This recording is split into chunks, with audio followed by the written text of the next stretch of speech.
함께 말씀을 나누게 된 것을 참으로 특별하고 또 신기하게 생각합니다.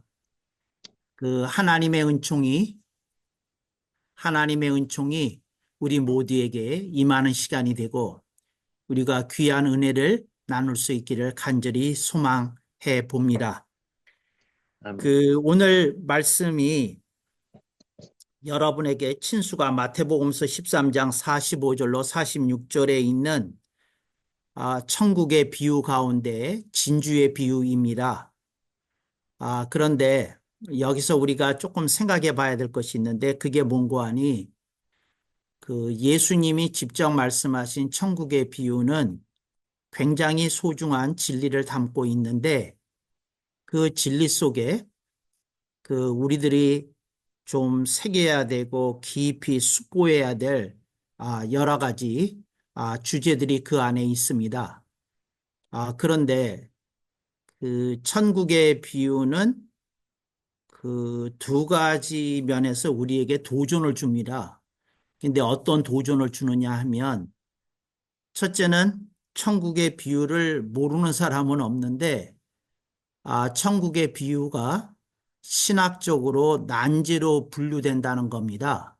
그러니까 이렇게 쉽게 해석이 될 수 있는 말씀군에 들어가지 않고 이게 굉장히 풀기가 만만치 않은 그런 그룹에 들어간다. 그런 사실을 여러분들이 이제 유념해 주셨으면 좋겠고요. 그 다음에 두 번째는 많은 분들이 이제 설교를 하는데 어떤 유의미한 어떤 한 가지를 잡아서 그러니까 말을 하자면 도를 열 때에 키를 가지고 열듯이 이제 열쇠 하나를 얻어서 이 문을 열려고 합니다. 그래서 많은 이들이 그 천국의 비유를 해석을 하는데 하나의 어떤 주안점, 주제, 키워드, 그리고 자신이 생각하는 열쇠말, 이제 그것을 가지고 이렇게 엽니다.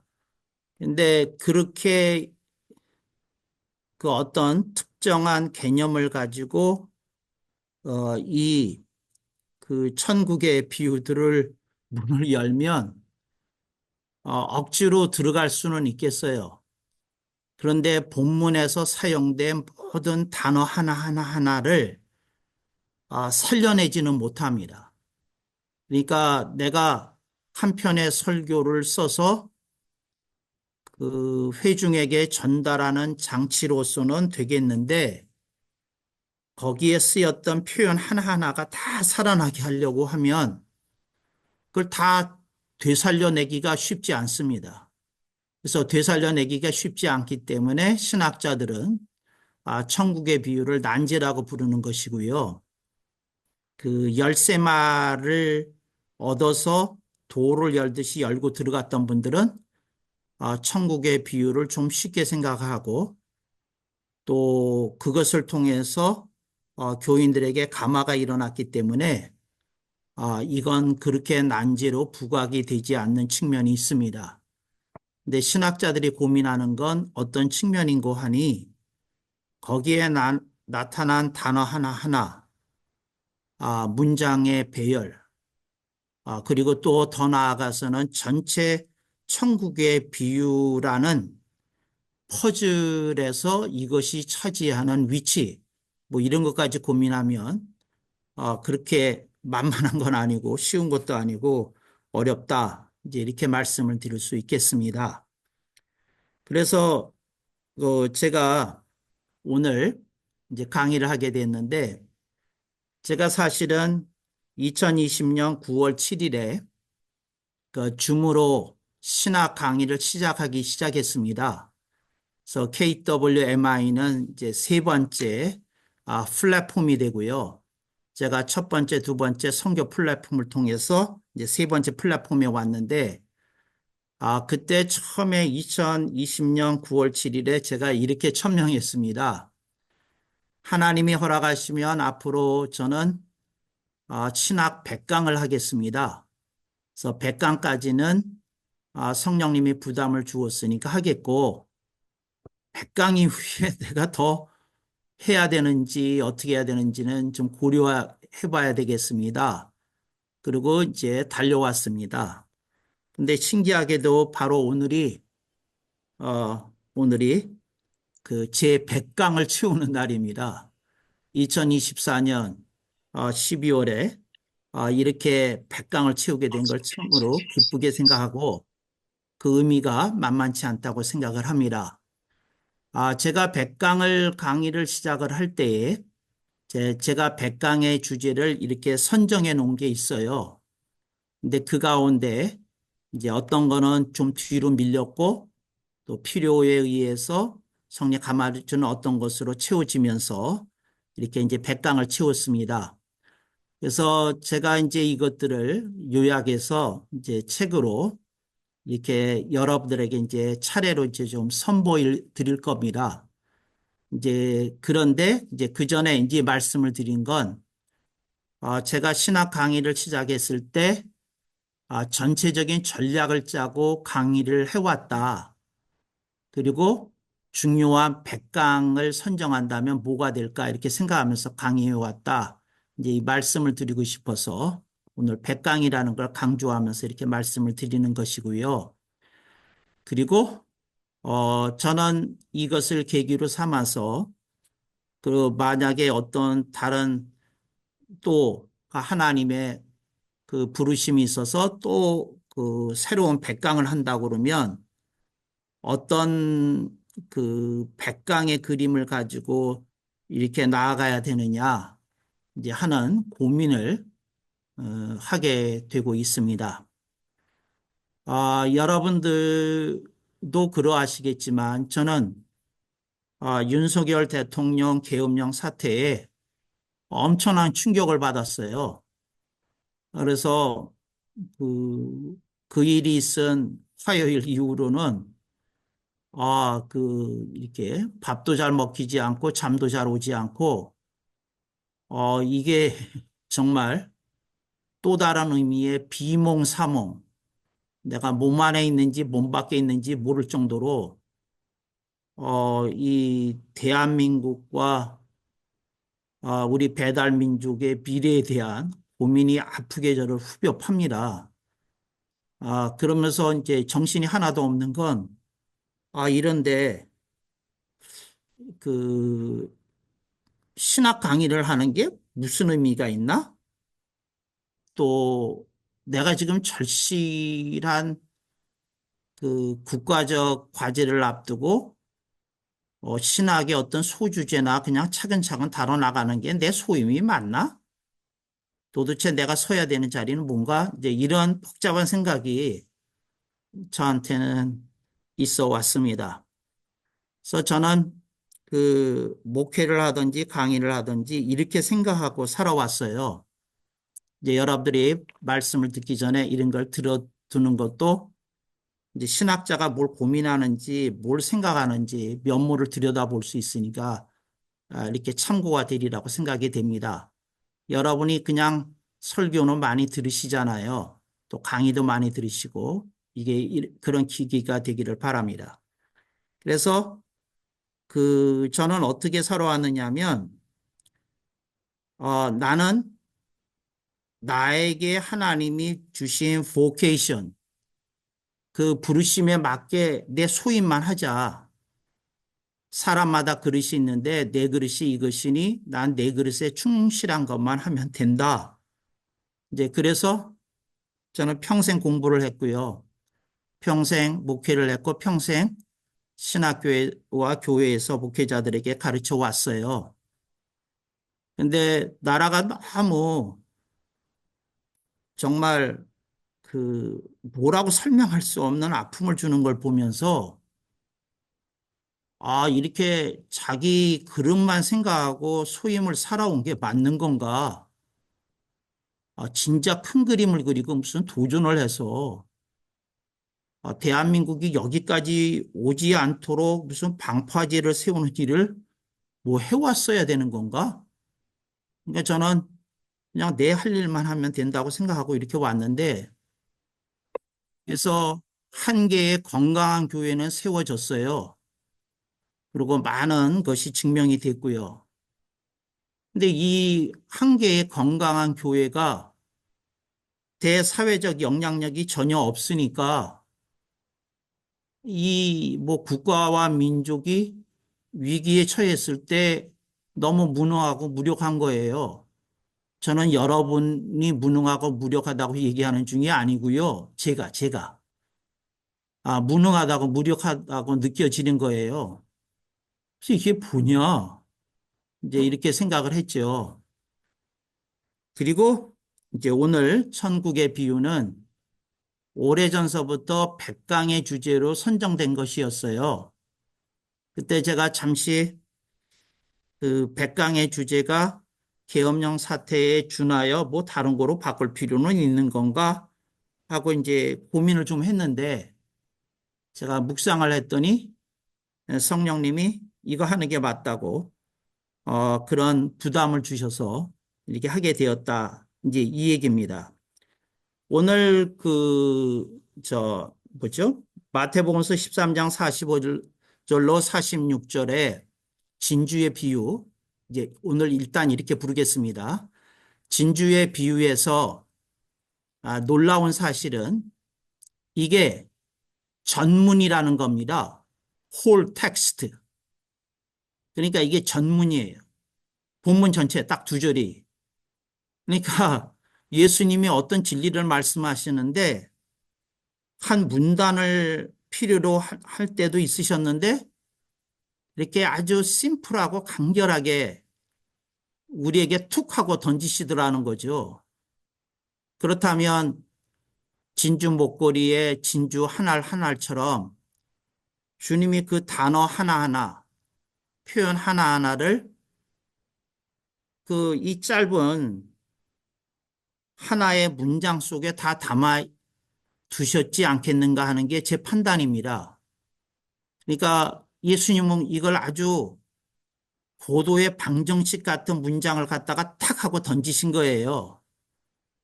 그래서 지금 여기서 이제 포인트는 뭐냐면 진주가 뭐냐 하는 거거든요.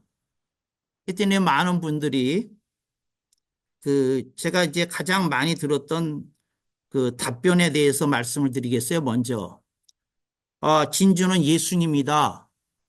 이렇게 이제 얘기를 하거든요. 성경에서 어떤 질문이 나오든지 간에 예수님 그러면 틀릴 리가 없잖아요. 그래서 예수님이다, 예수 그리스도이시다 이렇게 얘기를 하는데 그게 정답이 되기가 어려워요. 왜 어렵느냐 하면 그래서 여러분들이 이제 성경을 볼 때 그 하나하나를 이렇게 면밀히 들여다보셔야 되는데 예수님을 우리가 붙든 게 맞냐는 거예요. 예수님을 찾은 게 우리가 맞냐? 여기서 이 상인은 자기가 진주를 찾았거든요. 그러니까 우리가 예수님을 찾은 게 맞냐? 그래서 그 진주를 만났거든요. 그러면 우리가 찾았기 때문에 예수님을 만난 게 맞냐? 그러니까 이렇게 되면 이제 이걸 예수님이라고 말하면 예수님은 사람이 노력해서 사방팔방으로 헤매고 다니다가 만나셔야 되는 분일 수 있거든요. 근데 이게 성경적 가르침이냐? 그 개혁주의 관점에서 보면 성령님의 소명에 의해서 우리가 예수님을 믿게 된 것이거든요. 내가 예수님을 찾은 게 아니라 예수님의 영, 성령님이 나를 콕 집어서 복음을 들을 수 있게끔 하셔서 성령님이 콕 집어서 내 마음을 열게 하셔서 예수님이 누군지를 알게 하시고 예수님을 구주와 주님으로 영접하게 하셨다. 이래야 되거든요. 근데 이제 이걸 그냥 그렇게 예수님이다 이렇게 하게 되면 이제 성령님의 소명이 약화가 돼요. 그래서 이게 정답될 수 없는 이유는 거기에 있어요. 그래서 또 하나, 이제 웨슬리안들은 그 하나님의 선행적 은혜에 대해서 얘기합니다. 다섯 글자로 얘기할 땐 선행적 은혜, 네 글자로 줄일 땐 선행 은혜라고 그럽니다. 그러니까 뭐냐면 하나님의 은혜가 불신자에게 먼저 와서 그 은혜를 통해서 예수님이 누구신지를 깨닫게 되고 영접해서 구원받게 됐다. 그래서 이제 장로교 쪽에서 주로 잘 쓰는 표현은 성령님의 소명이고, 감리교, 성결교, 나사렛 쪽에서는 선행적 은혜, 선행 은혜를 얘기를 하는데, 이제 표현만 다르지만 맥락은 같아요. 그러니까 하나님이 먼저 움직이셨다. 우리를 콕 붙드셨다. 그래서 믿게 하셨다. 이제 이것을 우리의 신앙 체험으로 믿고 우리가 예수님을 그렇게 간증하고 있다면 본문에서 진주는 예수님 되기 좀 곤란해요. 이 사람이 찾으러 다녔거든요. 이 진주를 찾으러. 값진 보석을 찾으러 다녔거든요. 그러다 만났거든요. 그러니까 그렇게 되면 이렇게 되는 거거든요. 각자가 참 진리가 무엇인지 종교와 철학을 찾으러 다니다가 우연히 성경을 만나게 되고 요한복음을 만나게 되고 그 대속의 복음을 만나게 돼서 구원받게 됐다. 이제 이렇게 설명해야 되거든요. 구원의 과정을. 근데 그렇게 설명할 수 없으니까 이건 예수님이라고 말하면 이제 그 두 가지 선행적 은혜나 성령님의 소명을 부정해야 되기 때문에, 아니 뭐 부정까지는 아니더라도 상당히 약화시켜야 되기 때문에 이게 좀 어려워요. 그리고 이것에 대해서 가장 제가 잘 들었던 것이 침례교 쪽에서 해석인데, 그게 뭐냐면 복음이라는 거예요. 근데 이 복음이라고 얘기했을 때 다 풀어지는 것 같은데, 복음은 모든 것을 걸 만한 가치가 있는 거 아니냐? 거기까지는 맞아요. 근데 복음을 값주고 사는 돈을 낸 사람이 이 상인이거든요. 우리가 언제 복음에다가 값을 준 일이 있어야지요. 우리가 언제 값을 치르고 복음을 받았냐고요. 그러니까 그러면 그 진주에만 초점을 맞추고 아까 말씀드린 것처럼 그걸 가지고 그냥 문을 열고 복음이다 그러고 복음에 대해서 한참 설명하고 복음은 모든 것을 걸고 얻을 만한 가치가 있는 겁니다 그러고 이제 설교를 아름답게 마무리를 지을 수는 있는데, 어디서 문제가 생기냐면 이 사람이 값을 치렀거든요. 근데 그 구절의 의미는 아, 그 종속절로 처리해서 다 의미가 없는 것으로 무시해 버려야 되니까 이제 그렇게 뭐 설교하시는 분들도 많던데, 그 복음이 내가 값을 치른 것이라고 하는 그런 측면의 것이 될 수 있는 거냐? 우리 다 알잖아요. 내가 언제 값을 치른 적이 있어야지. 내가 언제 그걸 한 일이 있어야지. 내가 수고한 일이 있어야지. 좀 아멘을 하셔도 될 것 같은데 그냥 너무 긴장을 하시면서 드시네. 그렇잖아요. 예? 아니, 그러니까 우리가 언제 그 한 일이 없거든. 그러니까 이걸 복음으로 설교하셨던 분들은 좀 가책을 느끼셔야 돼. 그 복음이 모든 걸 걸 만한 가치가 있는 건 맞지만 그러다가 성경 본문을 훼손하고 있다니까요. 그래서 이게 난제인 거예요. 그래서 복음도 아니에요. 그래서 그 다음에 이제 자주 듣는 해석이 뭐냐면 진주는 구원이라는 거예요. 구원은 모든 것과 바꿀 수 없는 절대 가치라는 거죠. 이제 그 표현에는 아멘 하셔도 됩니다. 근데 이제 있잖아요. 복음을 통해서 우리가 구원을 받는다는 구원이 절대 가치잖아요. 우리가 온 세상을 얻고도 내 생명을 잃어버리면 무슨 가치가 있겠어요? 예수님의 갈파처럼. 그렇잖아요. 그래서 우리가 다른 건 다 놓치더라도 구원은 받아야 된다. 이제 이렇게 설명하면 이게 또 풀어지시는 것 같잖아요. 열쇠말로. 근데 문제는 뭐냐면 구원이 내가 수고해서 값을 치르고 살 수 있는 거냐는 거죠. 그래서 뭐가 무너지느냐 하면 대속이 무너져요.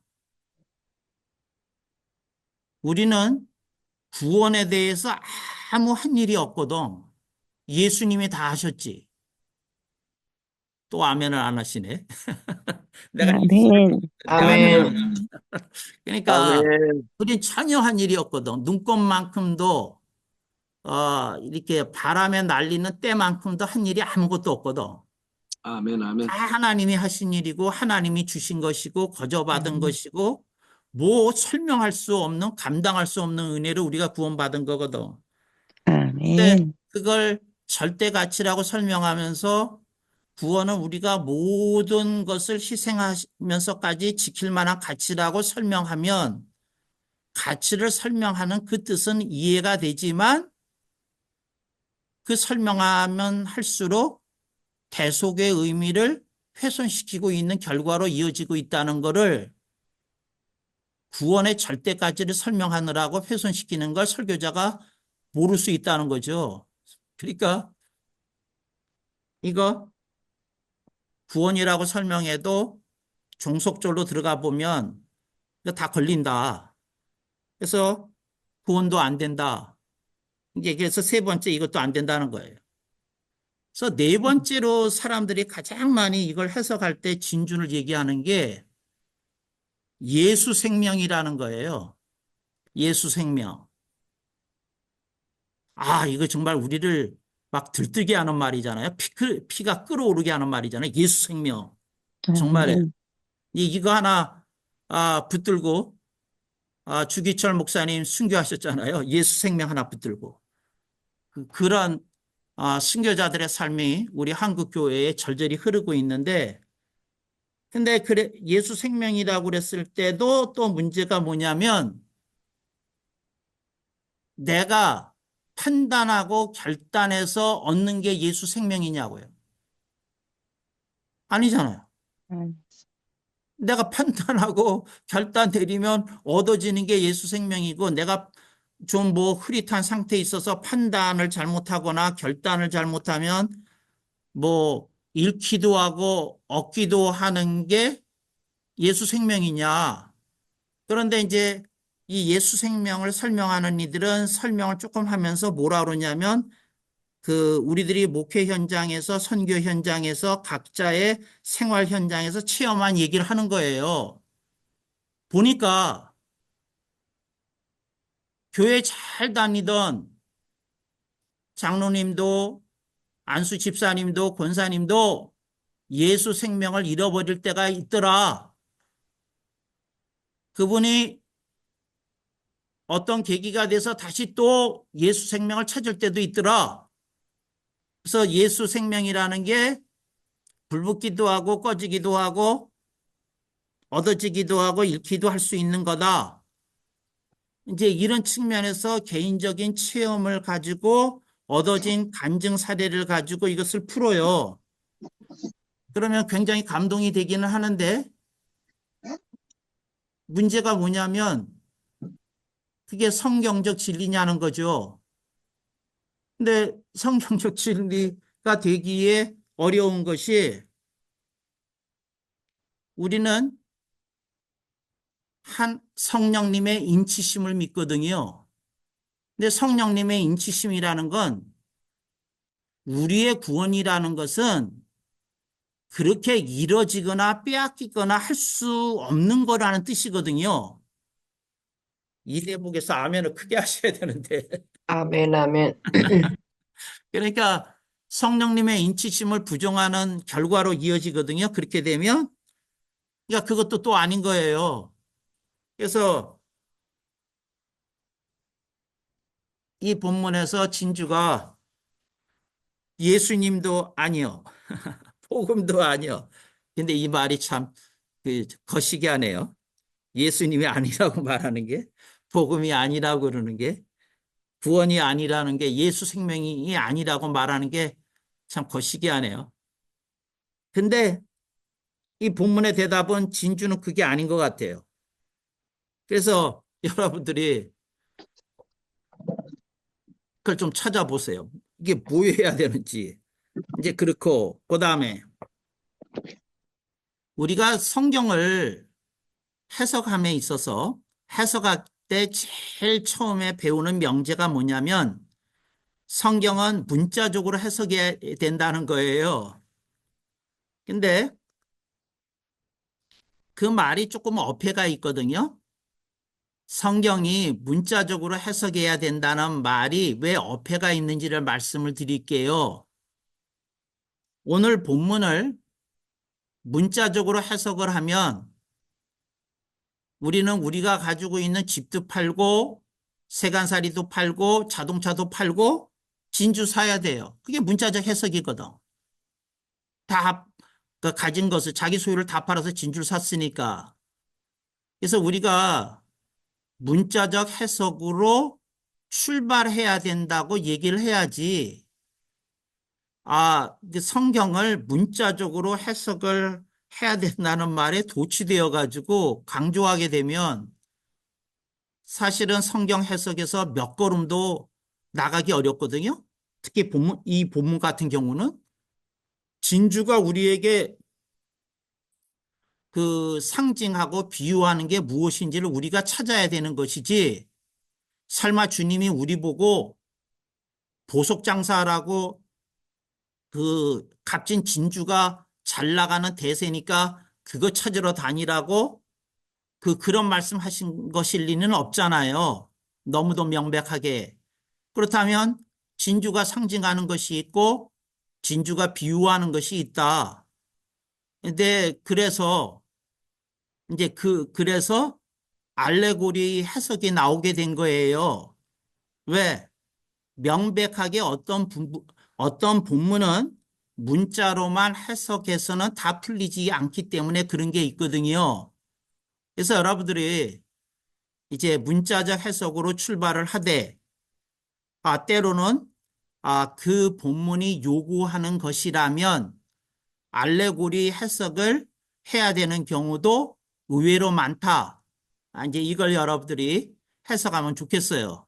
근데 요즘 그 신학교에서 배우셨던 분들은 알레고리적 해석에 대한 어떤 알레르기적 어떤 그 시스템이 이렇게 장착돼 있어 가지고 그 성경을 문자적으로 해석을 하다가 알레고리적 해석으로 넘어가야 될 필요가 있을 때에도 합리적 해석으로 가더라고요. 그래서 저는 여러분한테 그 합리적 해석에 대해서 여러분들이 조금 고민하셔야 된다. 그거예요. 그리고 이 합리적 해석이 많이 기대고 있는 이 합리적 해석의 이름이 있는데 그 이름이 무엇인고 하니 인문학적 해석이에요, 결국은. 그래서 여러분들이 성경을 해석을 할 때에 내가 문자적 해석으로부터 기초를 따지고 기반으로 해서 출발하지만 본문이 요구하면 합당한 경우 알레고리적 해석을 해야 되는 경우도 자주 있고 의외로 자주 있어요. 그 다음에 내가 알레고리적 해석을 기피하는 경향이 있는 나에게 장착되어 있는 시스템이 합리적 해석의 시스템이고 그 합리적 시스템을 지탱해 주는 바탕이 인문학적 해석이라는 거. 그래서 요즘 많은 설교가 인문학적 해석의 바탕에서 본인들은 그런 이론이나 용어나 이런 것을 의식하지 않지만 이제 결과물을 가지고 분석해서 평가를 한다면 그렇게 나올 수밖에 없는 그런 해석을 하고 있다는 거죠. 그래서 성경 해석을 함에 있어서 내가 이 구절을 어떤 장치를 통해서 해석하고 있는지는 의식할 필요가 있다. 그래야 내가 사용하고 있는 성경 해석의 장치에 대해서 여러분들이 이렇게 포착할 수 있다. 이제 이거에 대해서 이제 말씀을 드리고 싶은 것이고요. 그래서 진주 고민하시고 이제 찾으셔야 되고, 그다음에 여러분들이 답을 써야 되는 거고, 이제 이런 어려움이 있다는 거죠. 그러면 교수님이 추천하는 그 해석 방식이 뭡니까? 저는 이렇게 얘기해요. 뭐냐면 total interpretation. 전체 해석을 해야 된다. 전체적인 해석을 해야 된다는 거예요. 전체적 해석이라는 말의 뜻은 뭐냐면 거기에 사용된 단어 하나하나, 용어 하나하나, 표현 하나하나가 다 살아나게끔 해석해 줘야 돼요. 다 살아나게끔. 이제 이 토탈 인터프리테이션은 제가 쓰는 용어인데 저는 그래야 된다고 생각을 해요. 그래서 저는 설교자들이 토탈 인터프리테이션에 대해서 좀 이렇게 고민을 좀 하는 시스템이 여러분에게 심어주고 싶은 거예요. 그러니까 알레고리에 대한 염증을 얼마나 그 알레고리에 대한 공격을 통해서 삽입이 되셨는지 그게 평생 가시듯이 저는 지금 그 소프트웨어를 하나 장착해 드리려고 하는 거예요. 그게 뭡니까? 토탈 인터프리테이션. 그 본문 전체에 그 단어 하나가 다 살아나게끔 그 고민하면서 해석하고 그래야 된다 하는 거예요. 여담 같은 말 하나 할게요. 제가 최근에 어떤 목사님이 그 저명하신 목사님이 그 불의한 청직이 불의한 재물을 가지고 주인 것 가지고 지 마음대로 해서 주인의 칭찬을 받은 그 성경에서 가장 어려운 그 부분을 설교하시더라고요. 그래서 제가 이렇게 이제 트는데 그걸 하시길래 관심이 있어서 하던가 멈추고 이렇게 계속 들었어요. 그래서 계속 들었는데 그 결국은 이 해석하기가 어려우니까 그 잘 앞에 이렇게 설명하시다가 불의한 제물로 가서 그 불의한 제물, 그러니까 불의한 청지기에 대한 얘기는 풀어주지 못하고 불의한 제물로 가서 불의한 제물을 통해서라도 하나님께 영광을 돌려야 된다. 그런 취지로 이렇게 강하게 어필하시고 끝내버리셨어요. 근데 그때 제가 이제 느꼈던 것 중에 하나가 뭐였느냐 하면, 이거 토탈 인터프리테이션을 가지고 제가 이렇게 얘기하지만 이 구절 때문에 이게 해석이 잘 안 됩니다. 제가 이렇게 해석하지만 여기 있는 이 구절 때문에 이 불의한 청직이 이거 해석이 쉽지 않습니다. 그러고 목사님이 고민을 차라리 회중과 나눠줬으면 더 좋았지 않을까. 전 개인적으로 그렇게 생각했어요.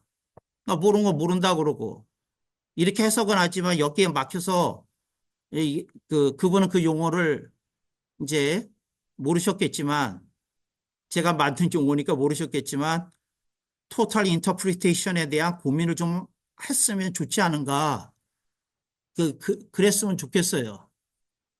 설교자로서 좀 성숙해 가려면 내가 오늘 열쇠 말을 붙들고 이 설교를 하나 작성해서 끌고 가지만 이 그, 그 전문, 그러니까 홀 텍스트에 있는 중에 이 부분은 비진하다.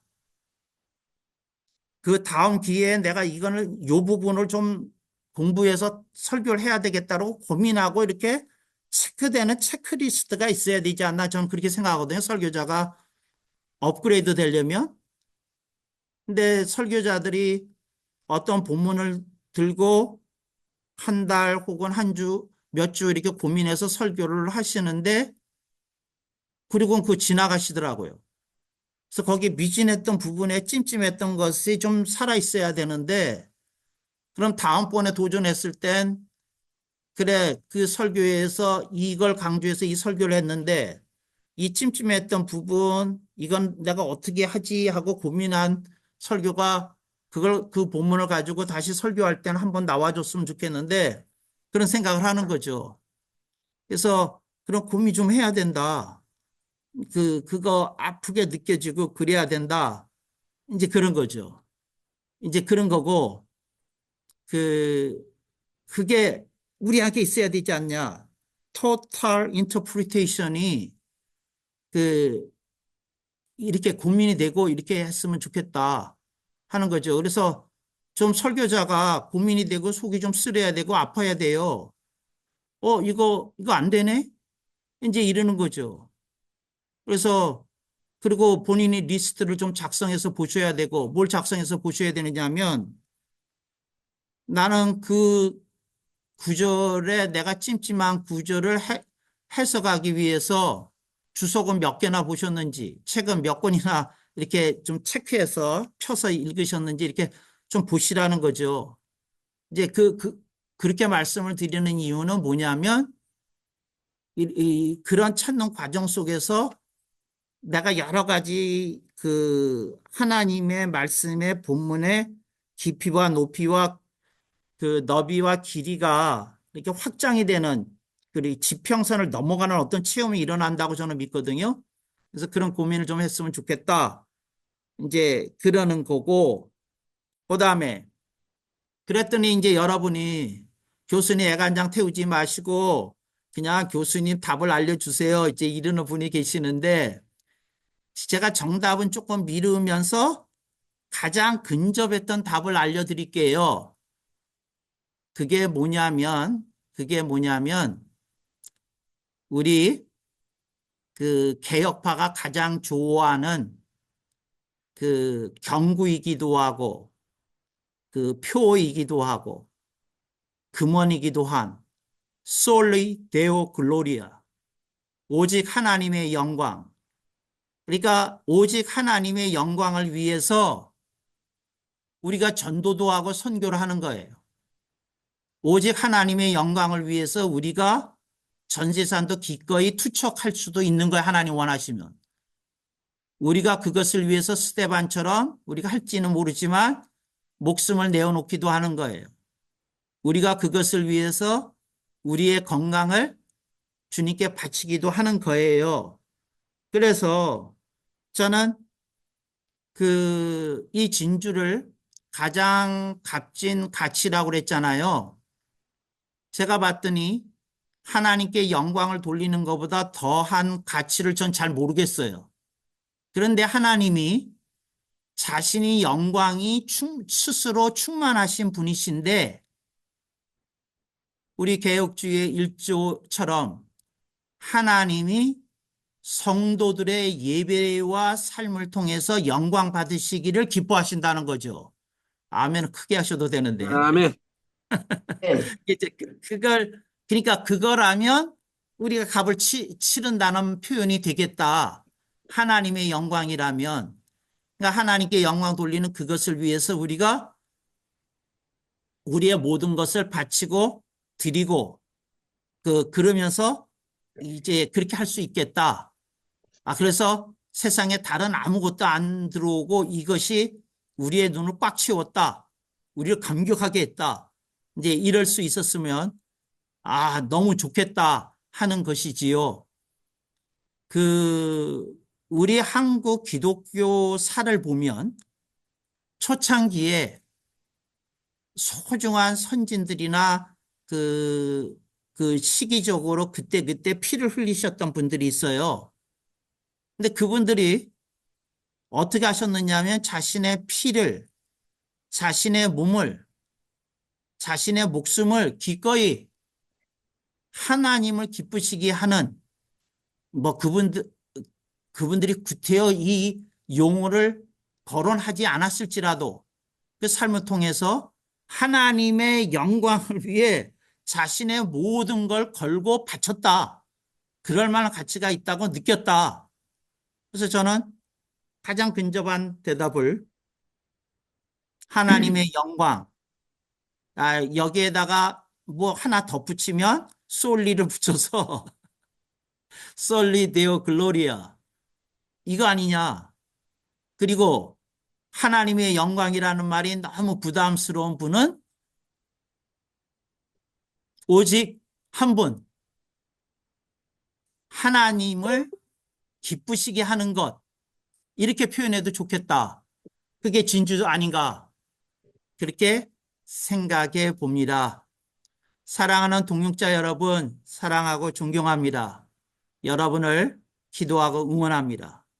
그리고 제가 요즘 너무 이 사태 때문에 비몽사몽증이 오니 저도 여러분의 기도에 넣어서 기도해 주시면 감사하겠습니다.